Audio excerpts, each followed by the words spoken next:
ગ્રામ પંચાયતની ચૂંટણીમાં મત ના આપવાની વૃદ્ધને સજા આપી છે। કંઈક આવી જ ઘટના જામનગરમાં બની, જ્યાં જગામેડી ગામે ગ્રામ પંચાયતની ચૂંટણીનો ખાર રાખી વૃદ્ધ પણ જીવલેણ હુમલો કરવામાં આવ્યો હોય તે બનાવ સામે આવ્યો।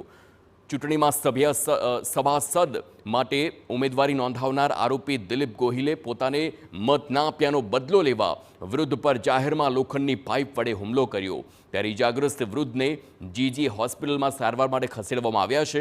સાથે જ પોલીસે આરોપી સામે ફરિયાદ નોંધી વધુ તપાસ પણ હાથ ધરી છે। બજરંગપુરના પાર્ટીઓ હોટલે ચા પીવા બેઠા પાછળથી આવી જીવલેણ હુમલો કર્યો। મને કે તારું મર્ડર કરી નાખું, અને પછી હું બેસુદ થઈને પડી ગયો, પછી ભાગી ગયો।